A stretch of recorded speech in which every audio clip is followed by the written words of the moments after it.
Hey everybody, this is me back again, and this is the Vlog Daily number 19, and we're doing the UV mapping for the drum kit here. So I've kept this quite short because realise a lot of people think this is the I suppose you could say not the boring part. I don't want to use that word, well, I've just used it, but yeah, it's kind of the tedious part here whenever you're doing anything. But good thing about Hedis UV layout, which I'm using here, is that it actually makes UV mapping pretty good fun, and you can do it pretty quick. Like I've said this a million times in my videos, but can't stress it enough. It is a really good program to do it, because as you can see with this project here, there's a lot of awkward kind of geometry, shall we say. It's not all absolute Y, X, or Z world map, direction.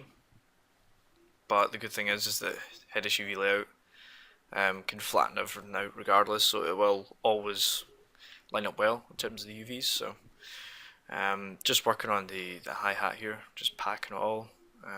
So I'm really just doing the same process here with every instrument. A lot of the objects here are very kind of similar as well, so it can be quite tedious. Well, I mean, you could argue that I could copy some things over, so I only have to UV map once, but because I've got everything positioned the way I like it to, I thought it'd be better just to kind of UV map everything just as it is. So I'm trying to think just kind of the steps ahead as well, because of course we'll be bringing this in Unreal Engine. I want to separate each of the parts according to what kind of material it'll be on them. I.e. if it'll be like a metallic object or something like rubber, maybe for the kind of feet that hold the symbols and stuff together that stop them from moving away.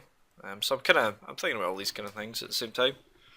Also the light mapping as well. So I'm trying to make sure that I'm spacing all the different parts kind of roughly about 1 or 2 pixels. See, it's a good rule of thumb if you don't want to get any shadow bleeds or anything like that when it comes to your UVs and on your objects.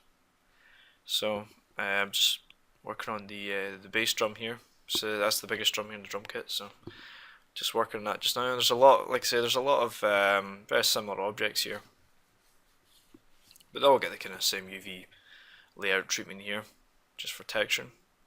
And also what I'm doing is I'm trying to organise it all in a certain way so that when I come to use the ID masking for each part, it's going to be quite easy to kind of mark it all, so I know that what each object represents in terms of surface and things like that. So again, it's all just the same process. Bring in a Hedis UV layout, do all the UV mapping, then I'll just tidy it up just using UV unwrap within 3ds Max here, and I'll finish that up. So this took about 2 hours, 2 to 2.5 hours.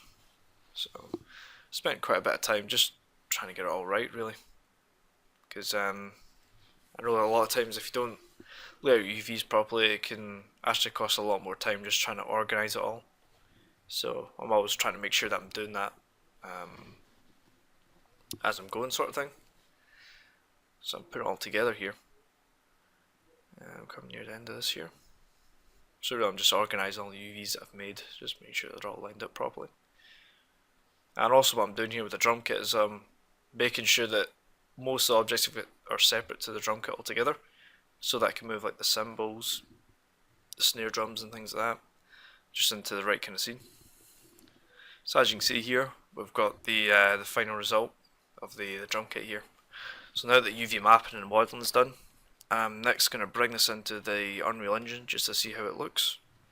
Make sure it looks okay, and then I'll begin the material setup for the drum kit.